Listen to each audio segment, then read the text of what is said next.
ಎಲ್ಲರಿಗೂ ನಮಸ್ಕಾರ. ತರಗತಿ 7ರ ಗಣಿತ ವಿಷಯಕ್ಕೆ ಸಂಬಂಧಿಸಿದಂತೆ ಒಂದು PBL ಅನ್ನ ನೋಡೋಣ. ಇದು ಸುತ್ತಳತೆ ಮತ್ತು ವಿಸ್ತೀರ್ಣ ಅಧ್ಯಾಯಕ್ಕೆ ಸಂಬಂಧಿಸಿದೆ. ಚಟುವಟಿಕೆ 2 ನೋಡೋಣ. ಮನೆಯ ನಕ್ಷೆ ರಚಿಸುವುದು.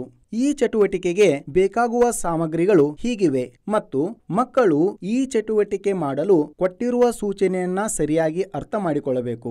ಇಲ್ಲಿ ತೋರಿಸಿರುವ ಉದಾಹರಣೆಯಂತೆ ನಿಮ್ಮ ಮನೆಯ ನಕ್ಷೆಯನ್ನ ಸರಳವಾಗಿ ರಚಿಸಿ ಮತ್ತು ಇಲ್ಲಿ ಕೇಳಿರುವ ಪ್ರಶ್ನೆಗಳಿಗೆ ಉತ್ತರಿಸಿ. ಪ್ರಶ್ನೆ ನೋಡೋದಾದ್ರೆ, ನಿಮ್ಮ ಮನೆಯ ಆಕೃತಿ ಯಾವುದು? ನಿಮ್ಮ ಮನೆಯ ಹೊರಗಿನ ಆವರಣದ ಆಯಾಮಗಳ ಆಧಾರದ ಮೇಲೆ ವಿಸ್ತೀರ್ಣ ಮತ್ತು ಸುತ್ತಳತೆಯನ್ನು ಕಂಡುಹಿಡಿಯಿರಿ. ಹೊರಗಿನ ಆವರಣದ ವಿಸ್ತೀರ್ಣವು ಕೊಠಡಿಗಳ ಒಟ್ಟು ವಿಸ್ತೀರ್ಣದ ಮೊತ್ತಕ್ಕಿಂತ ವಿಭಿನ್ನವಾಗಿದೆಯೇ? ಏಕೆ ಈ ಬದಲಾವಣೆ ಇರುತ್ತದೆ? ಈ ಎಲ್ಲ ಪ್ರಶ್ನೆಗಳಲ್ಲಿ ವಿಸ್ತೀರ್ಣ ಮತ್ತು ಸುತ್ತಳತೆಯು ತೆಗೆದುಕೊಂಡಿರುವ ಉದ್ದ ಮತ್ತು ಅಗಲದ ಮೇಲೆ ಡಿಪೆಂಡ್ ಆಗಿರುತ್ತದೆ.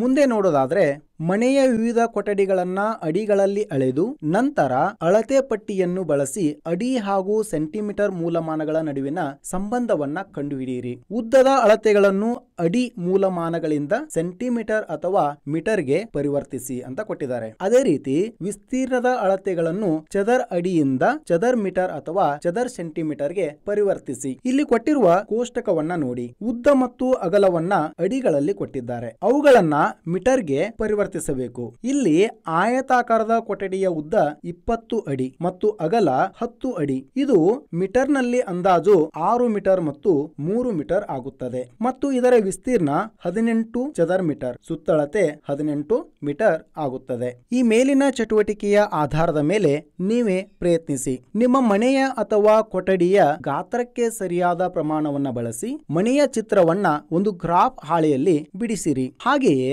ಪ್ರಮಾಣವನ್ನ ಬಳಸಿ ಮನೆಯ ಗೋಡೆಗಳ ದಪ್ಪವನ್ನ ಅಳೆದು ಚಿತ್ರದಲ್ಲಿ ತೋರಿಸಿ. ಚಿತ್ರದಲ್ಲಿ ಕೊಠಡಿಯ ಒಳಗೆ ಇರುವ ಚೌಕಗಳ ಸಂಖ್ಯೆಯನ್ನು ಲೆಕ್ಕ ಮಾಡಿ. ಮನೆಯ ವಿಸ್ತೀರ್ಣ ಮತ್ತು ಮನೆಯ ಗೋಡೆಗಳಿಂದ ಆವೃತವಾಗಿರುವ ವಿಸ್ತೀರ್ಣವನ್ನು ಕಂಡುಹಿಡಿಯಿರಿ. ಅದೇ ರೀತಿ 100 ಚದರ್ ಮೀಟರ್ ವಿಸ್ತೀರ್ಣವನ್ನು ಹೊಂದಿರುವ ಕೊಠಡಿಗೆ ವಿವಿಧ ಆಕೃತಿಗಳನ್ನು ಚಿತ್ರಿಸಿ.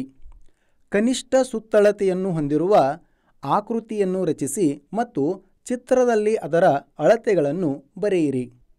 ಕೊನೆಯಲ್ಲಿ ನಿಮ್ಮ ಮನೆಯಲ್ಲಿರುವ, ನಿಮ್ಮ ಅಕ್ಕಪಕ್ಕದ ಮನೆಯಲ್ಲಿರುವ ಮತ್ತು ನಿಮ್ಮ ಬಂಧುಗಳ ಮನೆಯಲ್ಲಿರುವ ವಿವಿಧ ಕೊಠಡಿಗಳ ಆಕೃತಿಯನ್ನು ಗಮನಿಸಿ.